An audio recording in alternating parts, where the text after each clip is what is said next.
sometimes in school you feel like you're doing things for the sake of doing them, or you're bringing external people in because they've offered to do something and you sort of think, yeah, okay.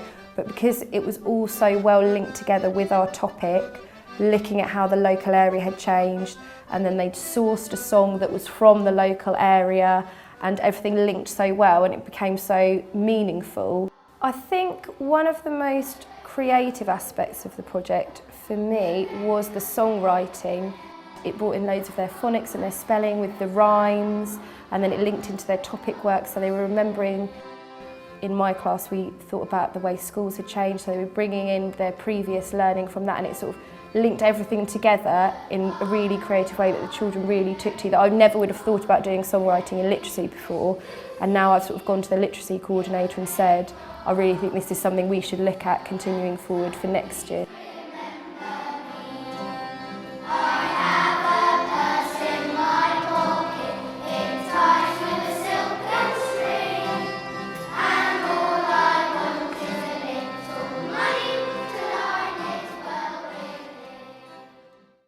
We were so excited about how it could become a cross-curricular project and how every part of the school could become involved in the project through music. We have come with swords and shields, for we are the Roman soldiers. We took our curriculum map for the year and we looked at the topics from September to December.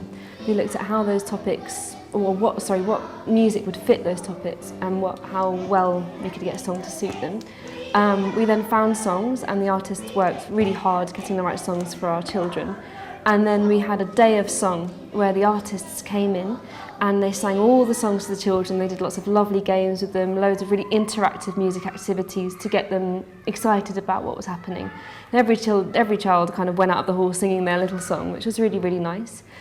We then did a staff inset, myself and the artists, and we got the whole staff up singing and dancing and learning the songs as well. And they then took the idea of what they would do with the children in the class in that inset and gave it kind of a trial run to see what they could do. And the idea was that they would take their song, develop a literacy lesson, a numeracy lesson, and a lesson of their choice, be it on their topic or PHSE or art, and over a week really use the song as their starting point and reference point for their learning. And throughout the term, in the discrete music lessons, I've been learning the song with the children, we've been rewriting parts of it, we've been putting percussion to it, we've been learning a dance to go with it, and just using it as our starting point for our music lessons as well. And we're now at the point where next week we'll be recording and making an album of our songs. We had to learn about a song called Santiana that the sailor wrote when he was on aboard his ship, which was sort of a sea shanty which helped them to keep the beat while they were rowing, and it also kept their spirits up most of the time. And after that we wrote our own version of the song after we got used to the other song and the beat. So when we wrote our own version, we wrote about a trip we went on to the coast on school journey, and it was a lot of fun and we learned a lot about it.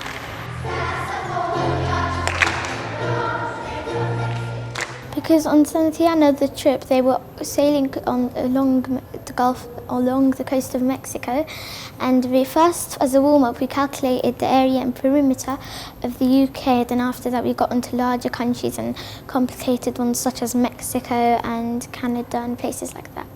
I think the most exciting thing I saw was when Year 1 went to Morrison's to get a herring. Their song was about a herring and what would we do with the herring's head. And they went around Morrison's with the fish and looking at all the things that rhymed with the different parts of the fish, and their numeracy was list making. And so they took all those aspects out into the real world with their song, then came back with their fish and dissected it. My point of view, the biggest value was the fact that it's local, the fact that we can be a school in Barnstaple singing a song about Barnstaple Fair. Stampede, stampede, lend me thy grain there.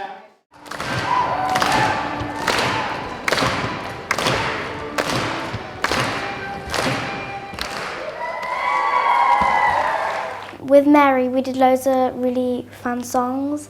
My favourite was Cock Robin, and with Debs we had this questionnaire and we had to fill it out, and we went round the museum and we found out loads of things about Elizabeth Woodcock, All of the things in the museum are social history collections and objects, and because they're related to everyday life and people, we need that sense of how everyday life really was.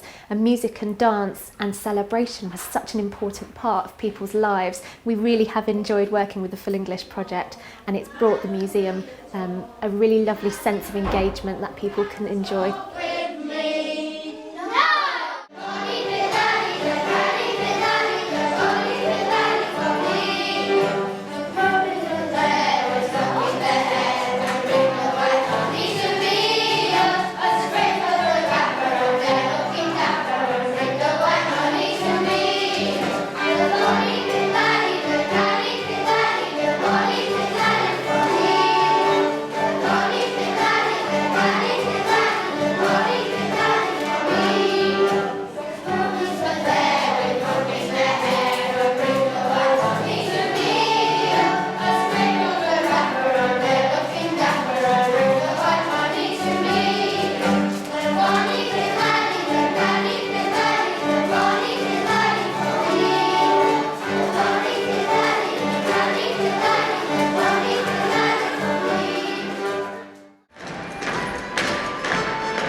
We've done 4 banners all together. We've done a coal mine banner because we live in Wingate, County Durham, and that's where the miners and things like that were. I didn't realise at all that clog dancing was the northern tradition at all, so finding out things like that's been really interesting. We did know traditional songs, but they tend to be the Bobby Shaftos and Blade and Races and things, so learning new northern traditional songs has been really interesting. We've never done clog dancing before, we've never done rapper dancing before, and working with professional musicians and artists has been a real pleasure. They're just researching the whole history of the area. They've taken it way back in time to the time of St Cuthbert and the Viking invasions, and they've been creating a timeline of how East Durham in particular has developed over the centuries. So, very cross-curricular. It was very easy to go onto the Full English website and choose geographically where the things were collected. So I could look straight away, see that there was a piece collected from Durham Marketplace, and that was absolutely, yes, I'm definitely using this, and it's absolutely perfect. And the school were very, very keen on the geographical links and using material that was collected around here. So that was initially a challenge, but actually we found a lot of stuff, and it's all from round here within 30 miles, and the school are over the moon about it.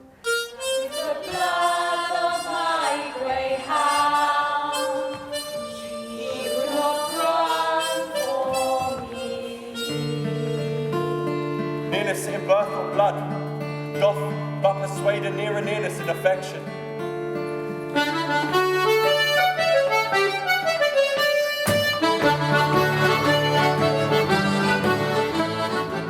Through dance, through drama, through looking at the story in depth and what it really meant. It's quite a complicated story. I don't really want to go into the ins and outs of it, but it's very much risky. It's about incest. It's about all sorts of different topics that you might not necessarily always be talking about in school. So it raised all sorts of issues. We've looked at it in lots of different ways. The kids have sung the song. We have danced to the song. We've explored it.